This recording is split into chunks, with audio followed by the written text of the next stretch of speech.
Yesterday, we looked at how Jamestown went from a struggling colony to almost complete destruction during the starving time, and people are basically ready to pack up on the next ship and head back to England. They've had enough.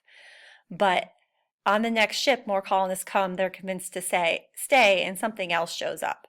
John Rolfe shows up in Virginia, and he shows up with tobacco seeds. Okay? Tobacco smoking has become popular, and the Spanish have been growing the tobacco in their colonies.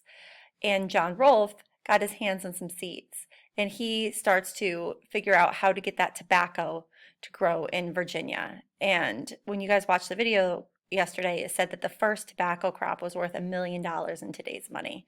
So this stuff is very valuable, and it takes off. And of course, everybody in Virginia starts planting it in their yards, hoping to become rich. So all these poor people, not poor as in not having a lot of money, but these people who are on the brink of destruction now have a way to maybe make some success out of this colony. While tobacco is a huge success at first and definitely leads to the growth of the colony in Virginia, not everybody necessarily likes the fact that Virginia relies solely on tobacco, and they try to get them to plant other things, but the colonists see tobacco as a way to make money, and so they don't really want to plant other things. But the prices that tobacco sold when John Rolfe first started growing it were really high. But after that, the prices for tobacco dropped. And so in order to make any money, you then had to grow more and more of it to make money because the price of it was less.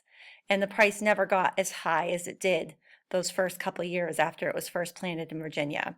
So people had to work harder and plant more land and grow more tobacco in order to make a lot of money, which means you need bigger farms, bigger plantations, and all sorts of stuff like that.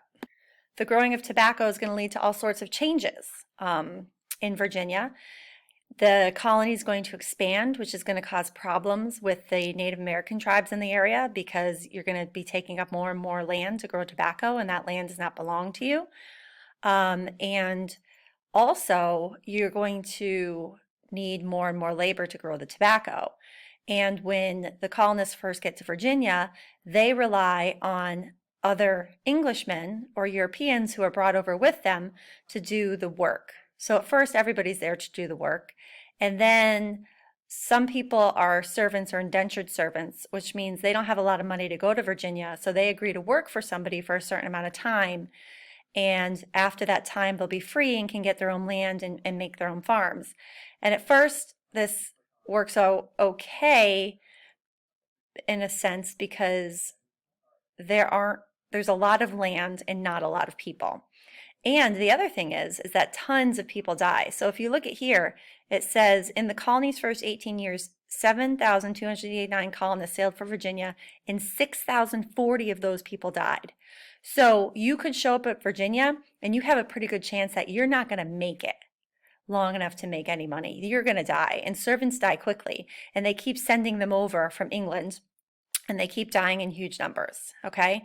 And so that's going to be a problem.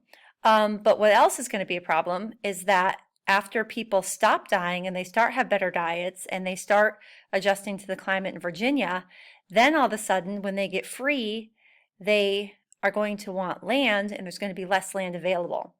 And then the people who have the land are going to want to be growing crops on it and becoming rich, and they're not going to be wanting to pay these servants. They want the ones that come over on the boat and have to work for them for 7 years. They don't want the people who have survived and now they have to actually pay them to work on their land.